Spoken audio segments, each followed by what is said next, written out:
Richard went to the hall closet in his building and grabbed a 2-foot-long wooden pole. He then waited in the shadows of the alley next to his building, planning to confront his tormentor. When Charlie Lane appeared, Richard attacked him with a wooden pole, beating him over and over again until Lane was dead. But Richard did not stop there. He was determined to make sure the body could never be identified. Using a hatchet, he cut off all of Charlie's fingers. Then he used pliers to pull out all of Lane's teeth. These were the same techniques he had read about in his crime magazines for preventing identification of murder victims. After disposing of Charlie Lane's body, Richard was not finished. He was filled with a new sense of power and confidence that he had never felt before. He went after the rest of Charlie's gang members and beat them all nearly to death with an iron rod. During a later interview, Richard said that this was when he learned that it was better to give than to receive. The murder of Charlie Lane was a transformative moment for Richard. He had discovered that killing made him feel powerful and in control. The murder went unsolved, and Richard got away with his crime. This gave him confidence that he could kill again without getting caught. From that point on,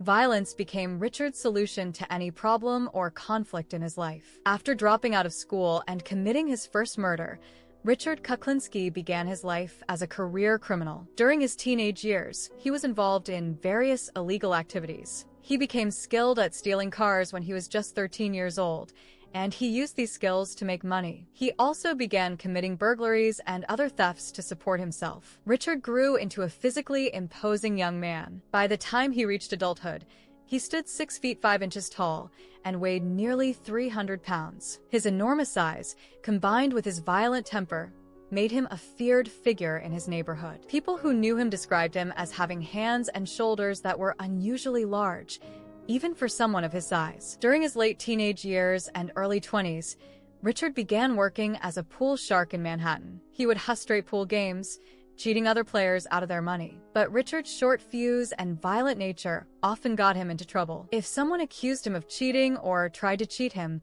Richard would quickly resort to violence. In his spare time, Richard would roam the streets of Manhattan looking for people to rob and kill. He later claimed that this period of his life was like a training ground where he experimented with different methods of killing to see what felt right. He would shoot, stab, and bludgeon random victims to death. Sometimes he would dump the bodies in the Hudson River, and other times he would just leave them where they died. Richard had one rule that he followed throughout his entire criminal career. He would never kill women or children, only men. Richard Kuklinski's entry into organized crime began in the 1950s when he became involved in illegal activities that caught the attention of local mobsters. His first major connection to organized crime came through his involvement in distributing pirated pornographic films. This was a lucrative business that was controlled by various crime families in New York and New Jersey. Through his work with pornographic films, Richard came to the attention of Roy DeMeo, a member of the Gambino crime family. DeMeo was impressed by Richard's size, his lack of fear, and his willingness to use violence to solve problems. Initially, Richard owed money to DeMeo, but when DeMeo sent men to collect the debt by beating Richard, they discovered that Richard could take a tremendous amount of punishment without breaking. This impressed DeMeo, who decided that Richard could be useful to his organization. DeMeo brought Richard into his crew as an associate, initially having him work on robberies and hijackings. Richard proved to be reliable and effective at these jobs. He was particularly good at intimidating people who owed money to the organization. His massive size and violent reputation made most people pay their debts quickly rather than risk confronting him. As Richard proved himself to be trustworthy and effective,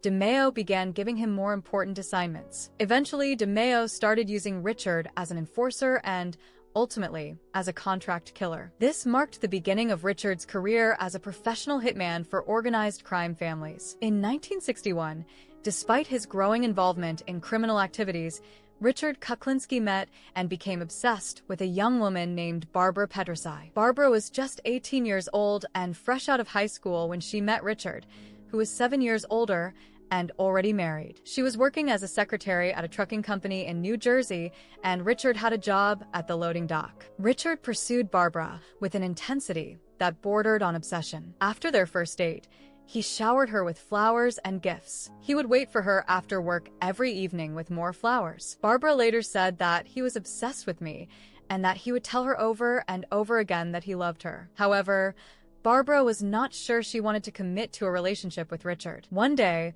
when Barbara told Richard that she wanted to see other people, Richard exploded with rage. As they sat in his car, he jabbed her in the back with a hunting knife, cutting her deeply enough to draw blood. This violent outburst should have been a warning sign of what was to come, but Barbara stayed with Richard despite his violent nature. On September 8, 1961, Richard and Barbara were married. By this time, Richard had divorced his first wife. The couple settled in Dumont, New Jersey, a middle-class suburb where Richard could maintain the appearance of being a legitimate businessman. To his neighbors and family, Richard appeared to be a devoted husband and father who worked hard to provide for his family. Richard and Barbara had 3 children together. Their first daughter was born on March 27, 1964. Their second daughter was born on April 21, 1965. Their son was born on January 13, 1969. Richard was extremely protective of his children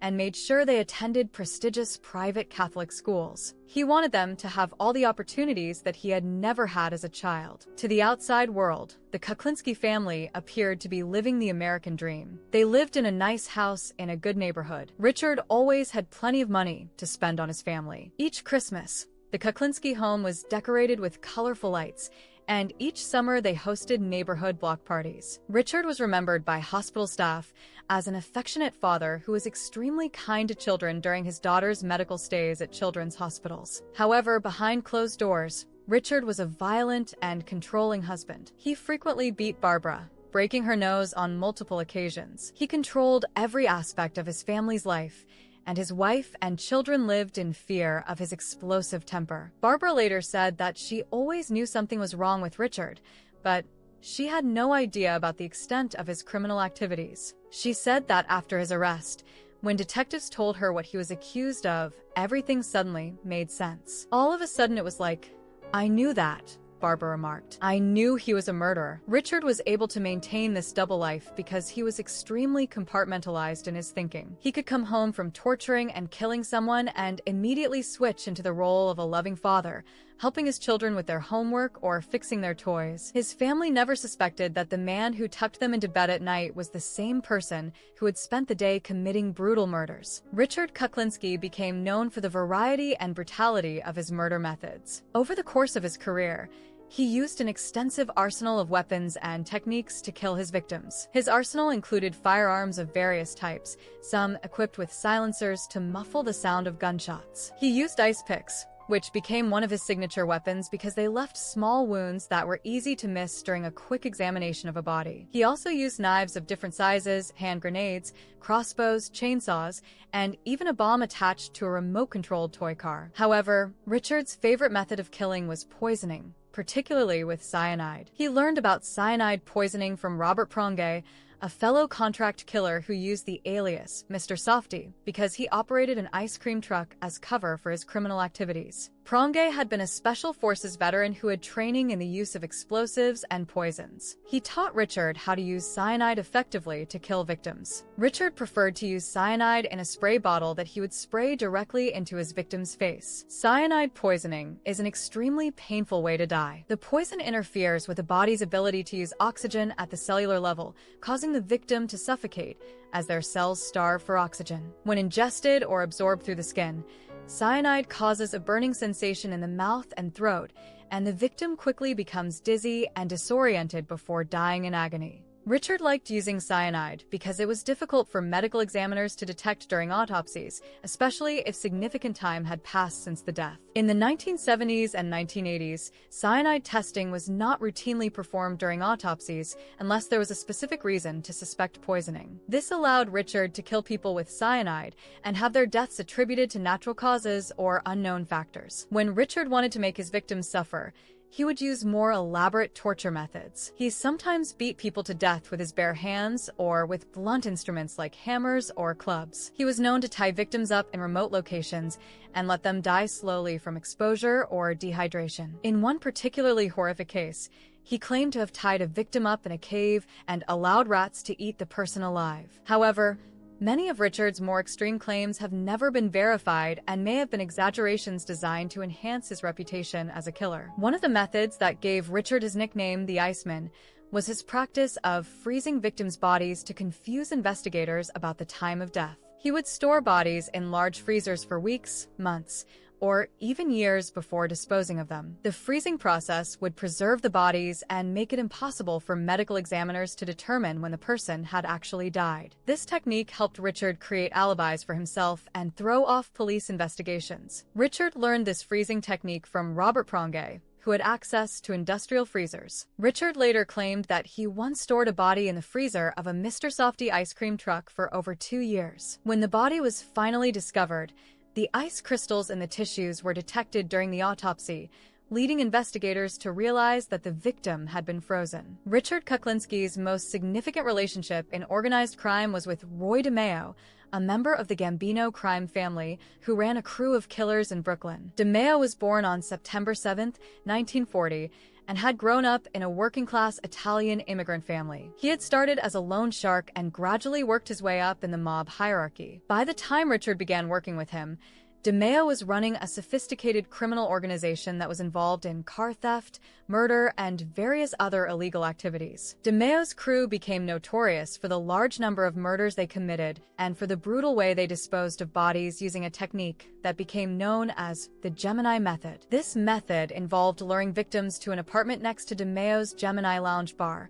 shooting them in the head, draining their blood in a bathtub, and then dismembering the bodies for easy disposal. The crew is believed to be responsible for up to 200 murders during their years of operation. Richard fit perfectly into DeMeo's organization because of his size, his skills, and his complete lack of empathy for his victims. DeMeo began using Richard for enforcement work, having him collect debts and intimidate people who were causing problems for the organization. Richard's reputation for violence made most people cooperate quickly rather than risk confronting him. As Richard proved himself to be reliable and effective, DeMeo began giving him murder contracts. Richard would be paid anywhere from a few $1,000s to $50,000 per hit, depending on the importance of the target and the specific requirements of the job. Some contracts were simple assassinations where Richard just had to kill someone quickly and quietly. Other contracts required that the victim suffer before dying, and for these jobs, Richard charged extra money. Richard worked for DeMeo's crew throughout the 1970s and early 1980s. During this period,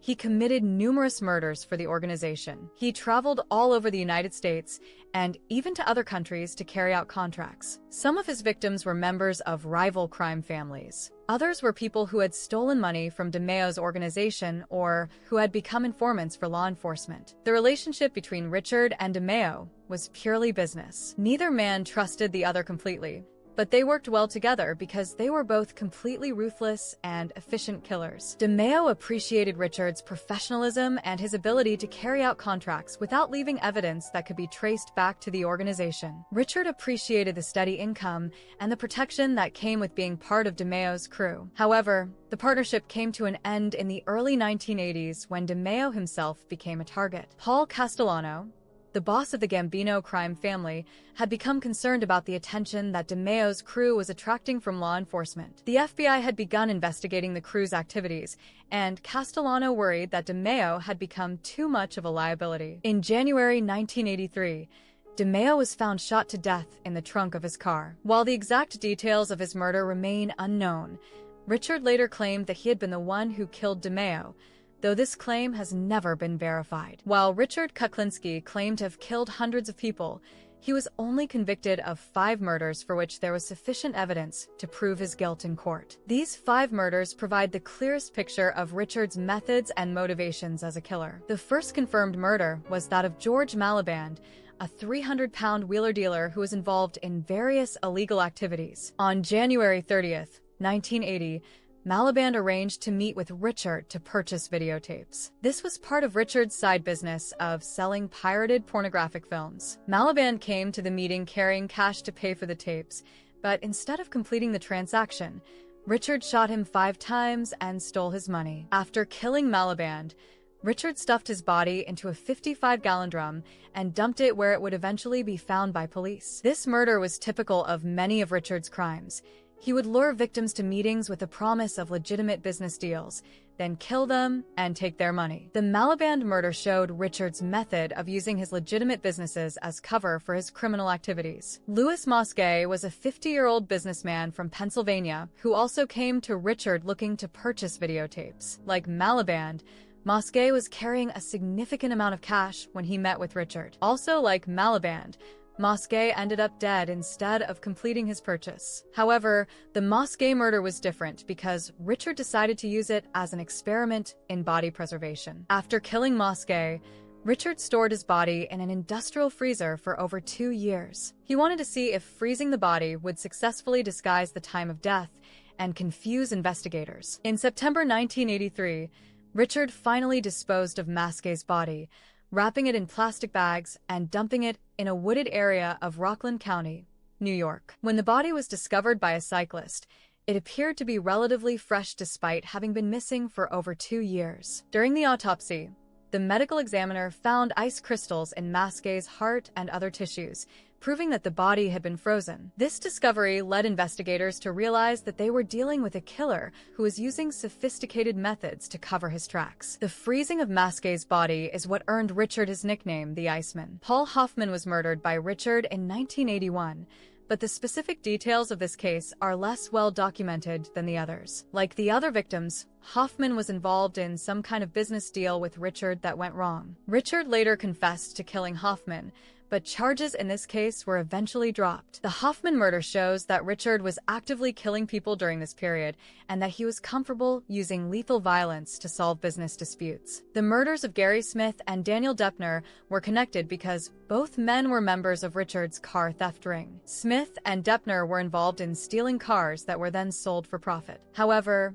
both men had become unreliable and were attracting attention from law enforcement. Smith had a warrant out for his arrest on charges of stealing and cashing checks, and Deppner also had legal problems. Richard decided that both men had become liabilities who might cooperate with police to reduce their own sentences. In December 1982, he decided to eliminate them. Richard was hiding both men in a motel in North Bergen, New Jersey, moving them around to keep them away from police. Richard's plan was to kill Smith first, then use Deppner to help dispose of Smith's body before killing Deppner as well. On the day of Smith's murder, Richard went to a restaurant and bought 3 hamburgers, making sure that one of them did not have pickles. He brought the hamburgers back to the motel and made sure that Smith received the burger without pickles. Unknown to Smith, Richard had laced this burger with cyanide. Smith began eating the burger and quickly started showing signs of cyanide poisoning. He became dizzy and disoriented as the poison began to affect his nervous system. However,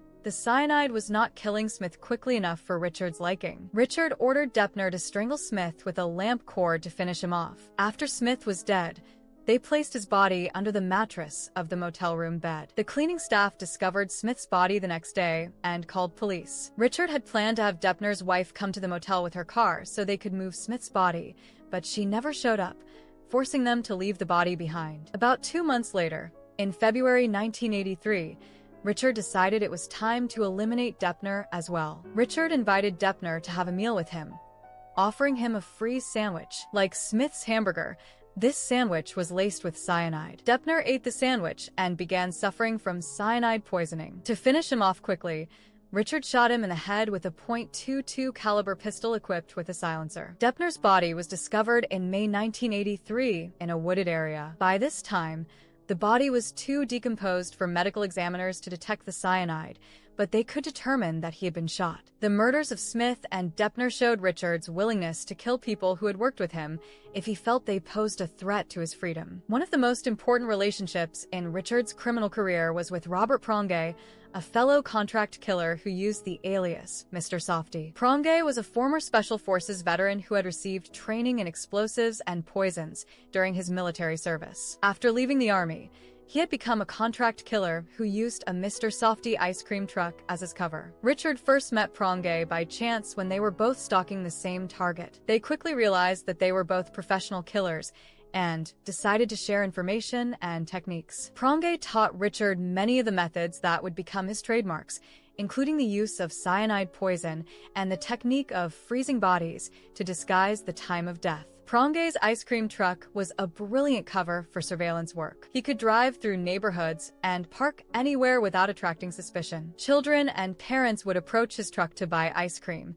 never suspecting that they were talking to a professional killer. Prangay used this cover to study his targets and plan his attacks. According to Richard, Prangay was extremely intelligent but also completely insane. Richard claimed that Prangay would sell ice cream to children in a neighborhood and then later that day kill one of their fathers. Prangay allegedly kept weapons and explosives hidden in his ice cream truck, and he had access to industrial freezers where he could store bodies. The partnership between Richard and Prangay came to an end when Prangay asked Richard to kill his own wife and young son. This request violated Richard's moral code, which prohibited the killing of women and children. When Richard refused, Prangay began talking about poisoning an entire neighborhood just to kill his target family. At this point, Richard decided that Prangay had become too dangerous and unstable to work with. Richard claimed that he shot Prangay dead to prevent him from carrying out mass murder. On August 9, 1984, Prangay's body was found in his ice cream truck with 2 bullet wounds to the chest. This is the only evidence that confirms Prangay's existence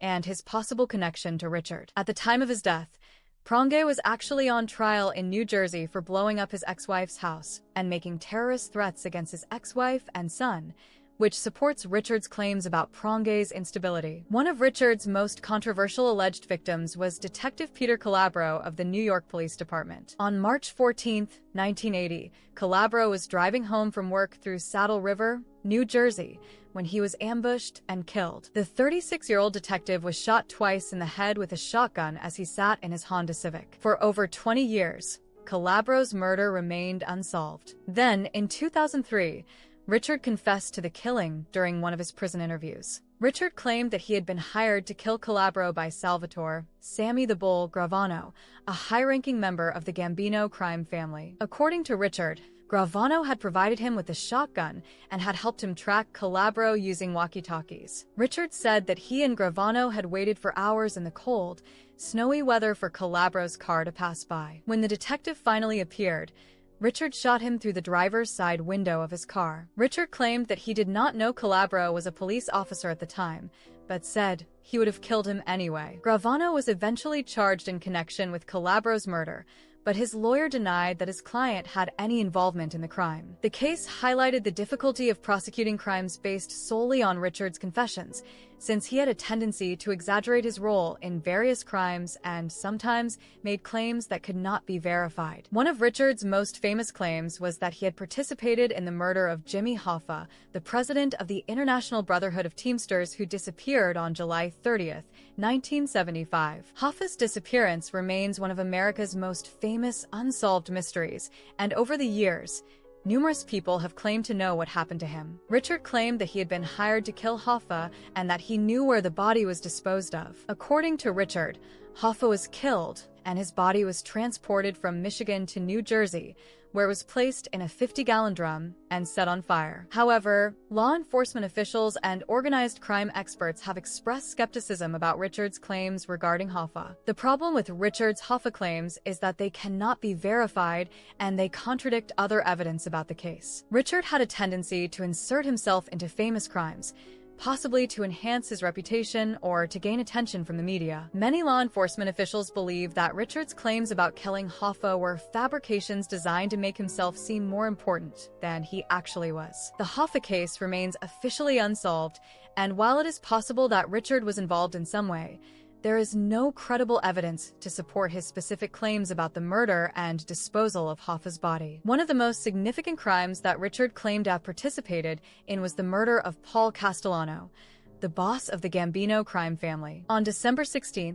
1985, Castellano and his underboss Thomas Bellotti were gunned down outside Sparks Steakhouse in Manhattan in one of the most brazen mob hits in history. The murder was orchestrated by John Gotti, who wanted to take control of the Gambino family. Gotti had become frustrated with Castellano's leadership and had decided to eliminate him. The hit was carried out by several gunmen who shot both Castellano and Bellotti as they got out of their car in front of the restaurant. Richard claimed that he had been one of the shooters in the Castellano murder and that he had worked with Sammy Gravano to carry out the hit. According to Richard, He and Gravano had dressed as police officers and had approached Castellano's car before opening fire. However, this claim has never been verified, and many law enforcement officials doubt its accuracy. The official investigation into the Castellano murder identified other suspects as the actual shooters, and Gotti was eventually convicted for his role in organizing the hit based on Gravano's testimony. Gravano, who later became a government informant,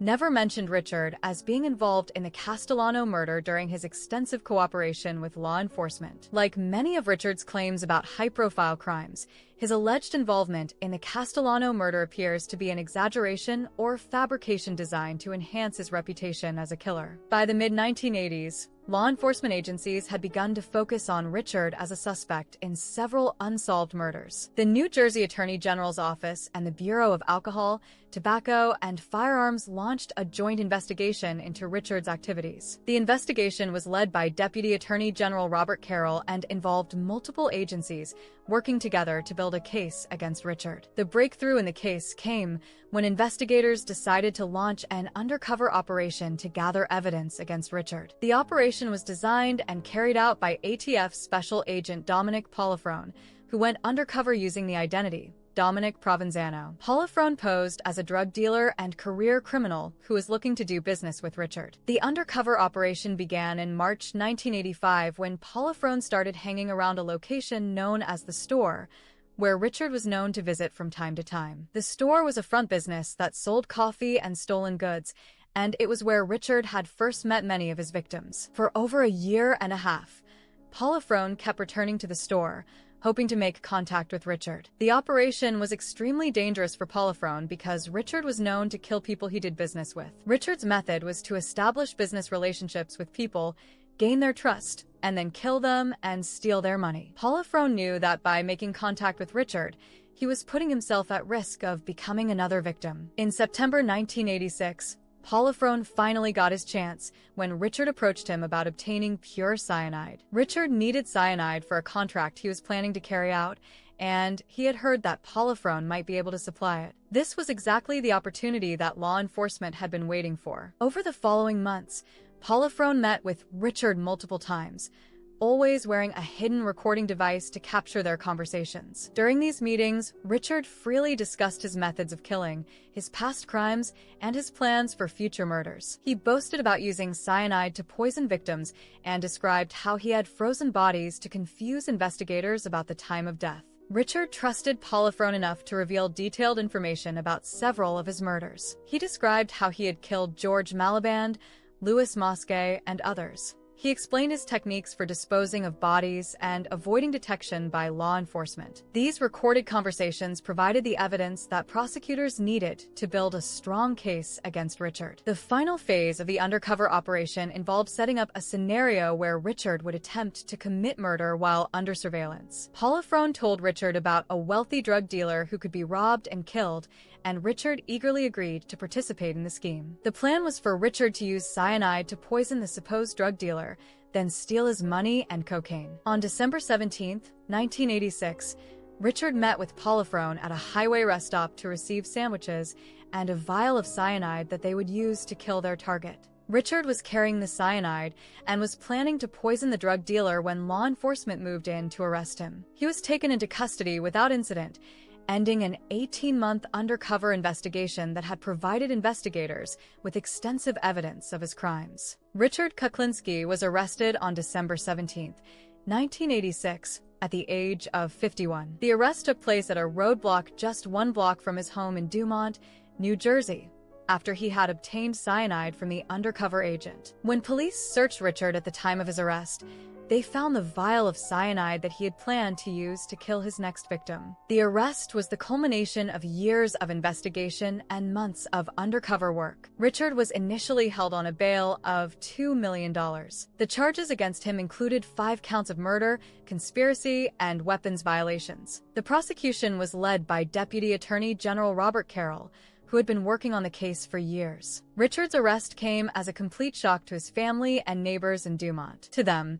he had appeared to be a successful businessman who worked hard to provide for his family. His wife Barbara and their 3 children had no idea about his criminal activities. When detectives told Barbara what Richard was accused of, She initially had difficulty believing it, but she later said that everything suddenly made sense. The prosecution faced significant challenges in building their case against Richard. Much of the evidence was circumstantial, and there was very little physical evidence linking Richard to the murders. The prosecution relied heavily on the recorded conversations from the undercover operation, testimony from other criminals who had worked with Richard, and evidence about Richard's methods and practices. Richard's first trial began in 1988 and focused on the murders of Gary Smith and Daniel Deppner. The prosecution argued that Richard had poisoned both men with cyanide to prevent them from cooperating with law enforcement. They presented testimony from other members of the car theft ring who described Richard's role in the murders. The prosecution had to overcome the fact that no cyanide was found in either victim's body during autopsy. Deputy Attorney General Carroll argued that cyanide breaks down quickly in the body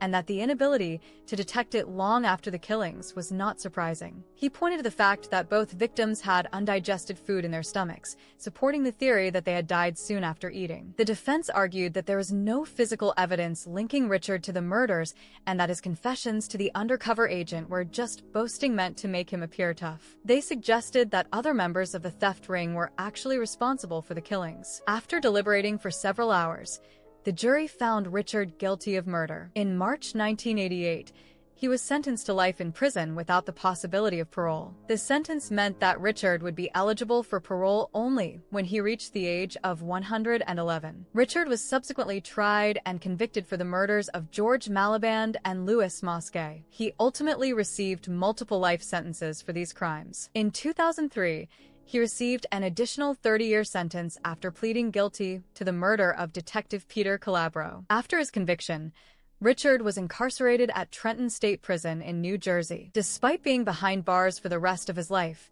Richard remained in the public spotlight due to his willingness to give extensive interviews about his crimes. He spoke with writers, prosecutors, criminologists, and psychiatrists, providing detailed accounts of his methods and motivations. Richard's most famous interviews were conducted for HBO documentaries. The first documentary, The Iceman Tapes, Conversations with a Killer, was released in 1992. A second documentary, The Iceman Confesses, Secrets of a Mafia Hitman, was released in 2001. These documentaries featured extensive interviews with Richard in which he discussed his crimes in chilling detail. During these interviews, Richard claimed to have killed anywhere from 100 to 200 people during his criminal career. He described using a wide variety of methods to kill his victims, including guns, knives, poison, explosives, and even more exotic techniques like crossbows and remote-controlled bombs. He spoke about his crimes with no apparent remorse or emotion, earning him a reputation as a cold-blooded psychopath. However, many law enforcement officials and organized crime experts expressed skepticism about Richard's claims. ATF Special Agent Dominic Polifrone, who had worked undercover to capture Richard,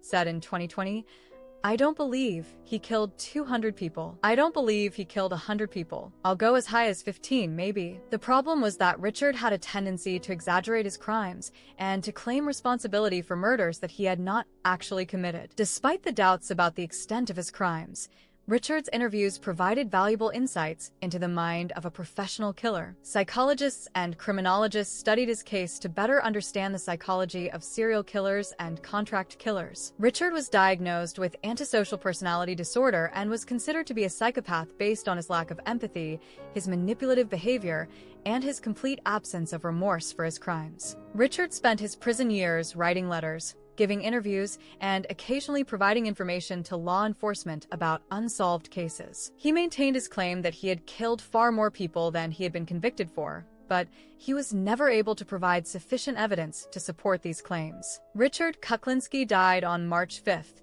2006, at the age of 70, while serving his life sentence at Trenton State Prison. He died in the prison wing of St. Francis Hospital in Trenton, where he had been taken for medical treatment. The cause of death was reported as natural causes, though the specific medical condition was not disclosed. At the time of his death, Richard was scheduled to testify against Salvatore "Sammy the Bull" Gravano in connection with the murder of Detective Peter Calabro. Some people speculated that Richard's death was suspicious, but there was no evidence to suggest that he had been murdered. An autopsy was performed, and forensic pathologist Michael Baden examined the results to determine if there was any evidence of poisoning, but no signs of foul play were found. Richard's death marked the end of one of the most notorious criminal careers in American history. While he was only convicted of 5 murders, his claims to have killed hundreds of people, combined with his willingness to discuss his crimes in detail, made him a subject of fascination for the public and for researchers studying criminal behavior. The case of Richard Kuklinski had a significant impact on law enforcement techniques and criminal investigations. The successful undercover operation that led to his arrest demonstrated the effectiveness of long-term infiltration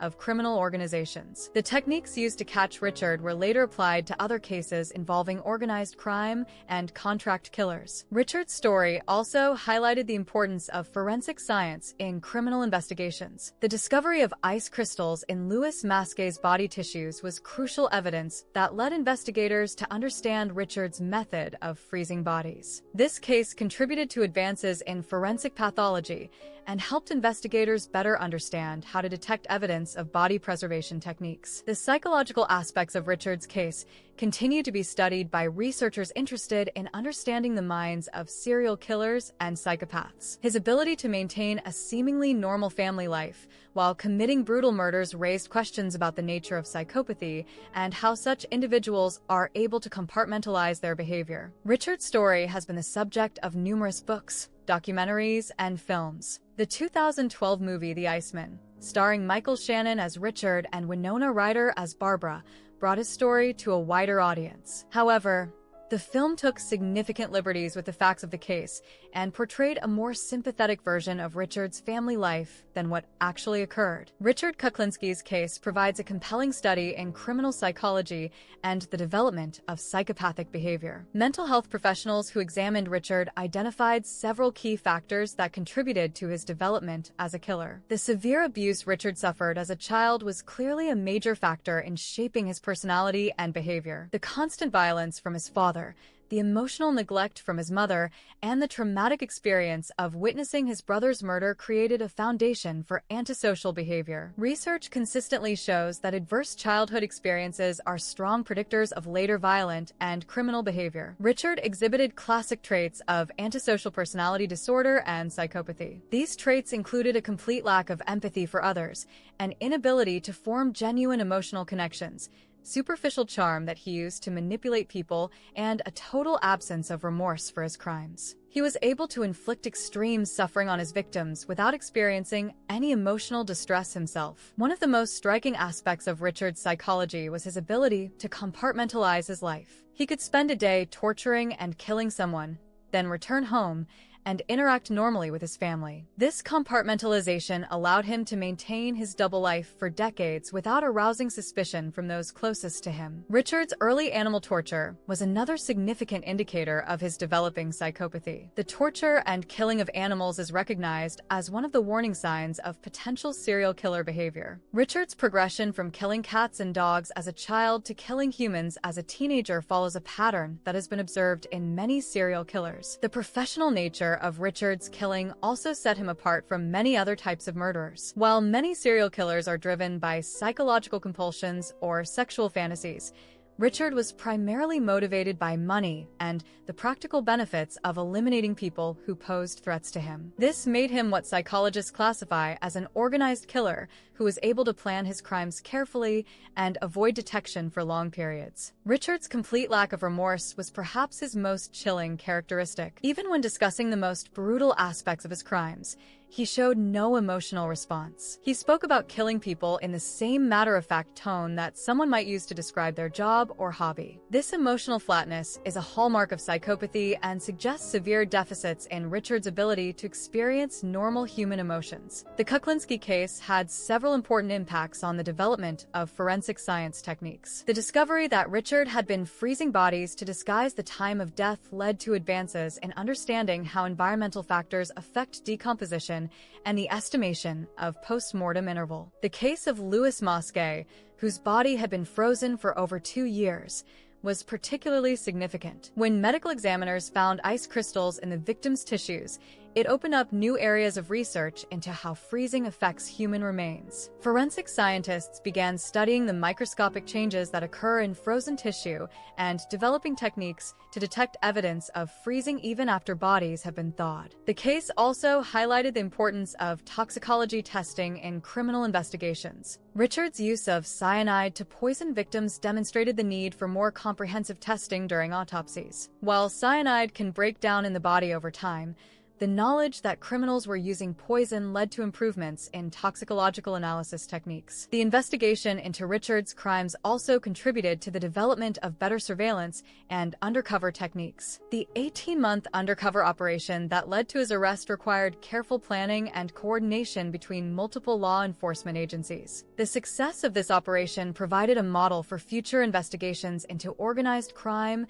and professional killers. One of the most controversial aspects of the Richard Kuklinski case is the question of how many people he actually killed. While Richard claimed to have murdered between 100 and 200 people, law enforcement officials and organized crime experts have expressed significant skepticism about these numbers. Richard was only convicted of 5 murders for which there was sufficient evidence to prove his guilt beyond a reasonable doubt. These were the cases where investigators could establish clear connections between Richard and the victims, and where there was evidence of his involvement that could withstand scrutiny in court. The problem with Richard's higher claims is that there is no corroborating evidence for most of the additional murders he described. Despite his detailed descriptions of various killings, investigators were unable to match his stories to unsolved cases or missing persons reports. This has led many experts to conclude that Richard was exaggerating his kill count to enhance his reputation and gain attention from the media. ATF Special Agent Dominic Polifrone,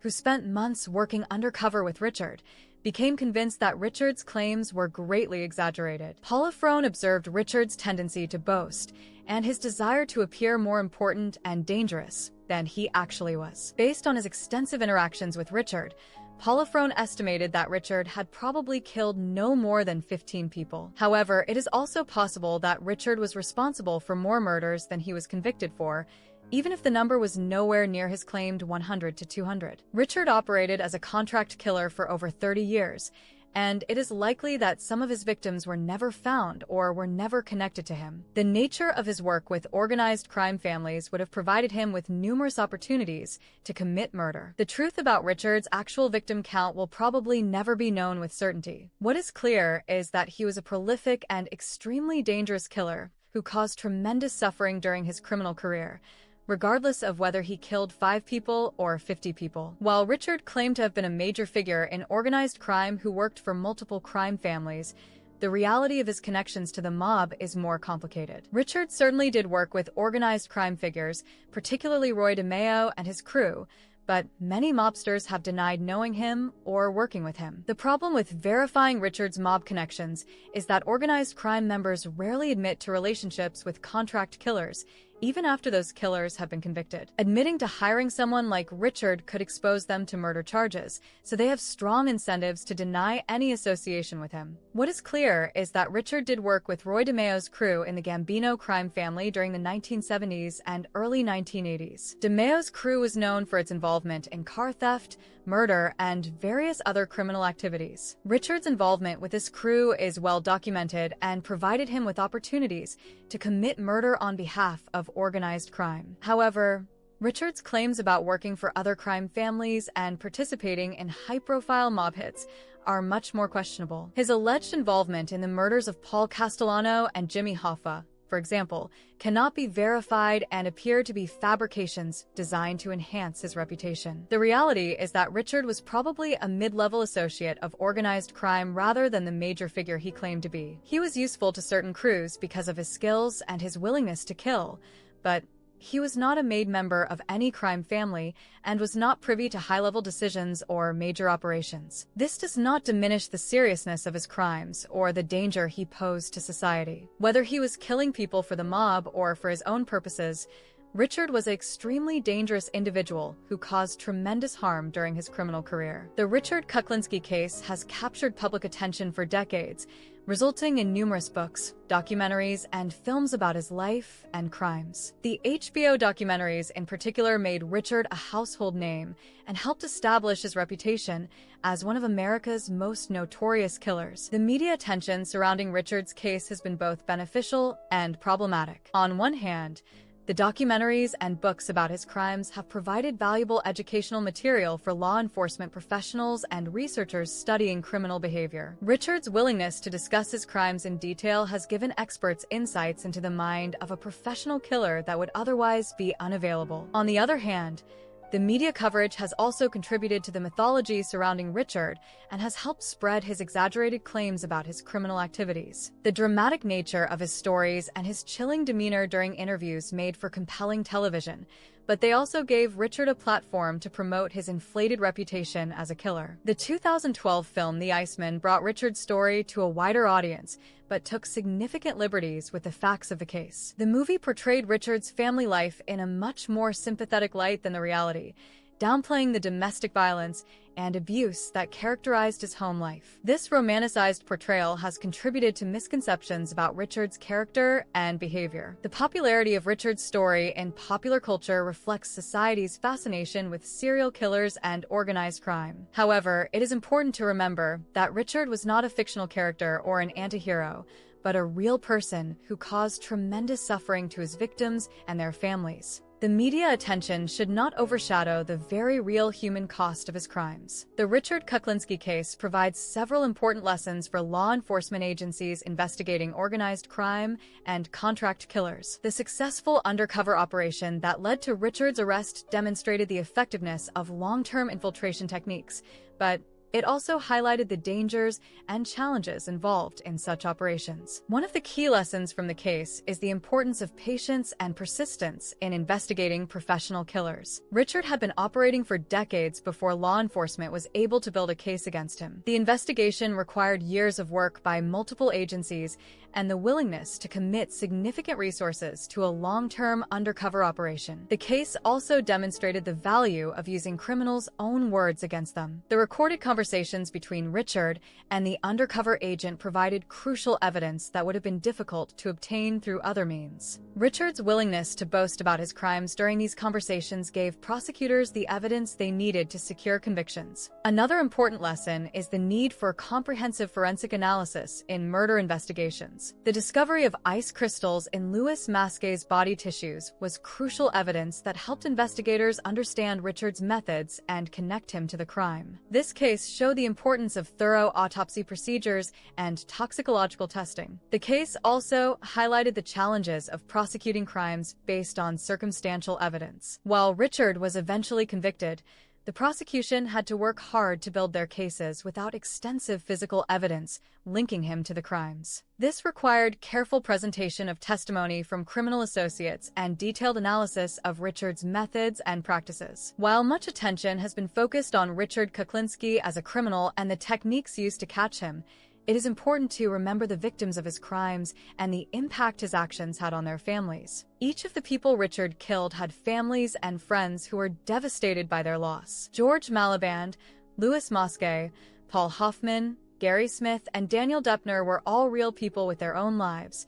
hopes, and dreams. They became victims of Richard's violence simply because they were in the wrong place at the wrong time, or because they posed some perceived threat to his criminal activities. Their deaths represent not just statistics in a criminal case, but real human tragedies that affected numerous other people. Detective Peter Calabro, if Richard's confession is to be believed, was killed simply because someone wanted to send a message. Calabro was a 36-year-old police officer who was driving home from work when he was ambushed and murdered. His death left behind a family and colleagues who mourned his loss and sought justice for his killing. The families of Richard's victims had to endure not only the loss of their loved ones, but also years of uncertainty about what had happened to them. Some of the victims' bodies were not found for years after their deaths, leaving their families wondering about their fate. Even after Richard was convicted, Many families never received complete answers about what had happened to their relatives. The pain caused by Richard's crimes extended far beyond his immediate victims. His wife Barbara and their 3 children also suffered tremendously as a result of his actions. They had to deal with the shock of discovering that the man they thought they knew was actually a brutal killer. They also had to cope with the public attention and scrutiny that came with being related to such a notorious criminal. The case serves as a reminder that criminal violence has ripple effects that extend far beyond the immediate victims. Every murder represents not just one life lost,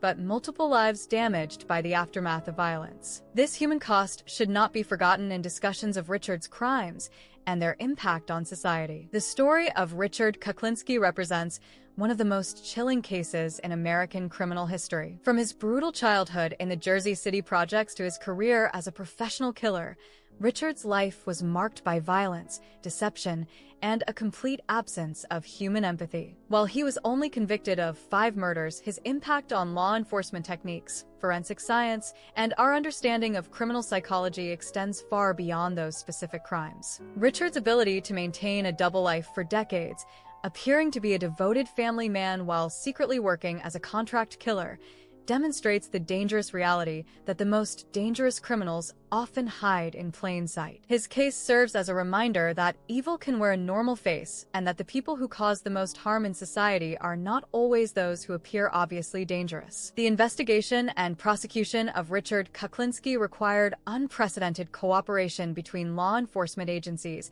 and innovative techniques that have since become standard practice in organized crime investigations. The successful undercover operation that led to his arrest provided a model for future cases and demonstrated the importance of patience and persistence in pursuing dangerous criminals. From a scientific perspective, Richard's case contributed significantly to advances in forensic pathology and toxicology. His technique of freezing bodies to disguise the time of death led to new research and better understanding of how environmental factors affect human remains. His use of cyanide and other poisons highlighted the need for more comprehensive testing during autopsies. The psychological aspects of Richard's case continue to provide valuable insights into the nature of psychopathy and antisocial personality disorder. His complete lack of empathy, his ability to compartmentalize his behavior, and his skillful manipulation of others represent textbook examples of psychopathic traits that are studied by researchers around the world. However, it is crucial to remember that behind all the academic interest and media attention, Richard Kuklinski was responsible for tremendous human suffering. His victims were real people whose lives were cut short by his violence, and their families continued to bear the emotional scars of his crimes. The glamorization of his story in popular culture should not overshadow the very real human cost of his actions. The case also raises important questions about the nature of evil and whether individuals like Richard are born with the capacity for such violence or whether they are created by their circumstances. The severe abuse he suffered as a child clearly contributed to his development as a killer, but many people experience similar trauma without becoming murderers. The combination of genetic predisposition, environmental factors, and personal choices that led to Richard's criminal career remains a subject of debate among experts. Richard Kuklinski died in prison in 2006, taking with him the secrets of his many crimes and the exact truth about his victim count. While his death marked the end of his criminal career, his impact on law enforcement, forensic science, and criminal psychology continues to be felt today. His case serves as both a cautionary tale about the potential for human evil and a testament to the dedication of law enforcement professionals who work to bring dangerous criminals to justice. The story of the Iceman reminds us that monsters are real, that they walk among us wearing normal faces, and that the price of a safe society is constant vigilance against those who would do harm to others.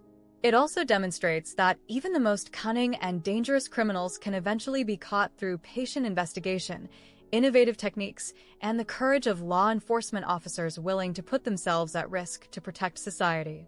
In the end, Richard Kuklinski's legacy is not one of criminal admiration or fascination, but rather a stark reminder of the capacity for human cruelty and the importance of justice in civilized society. His victims deserve to be remembered not as statistics in a criminal case, but as human beings whose lives had value and whose deaths represent irreplaceable losses to their families and communities. Their memory serves as a call to continue working to prevent such tragedies.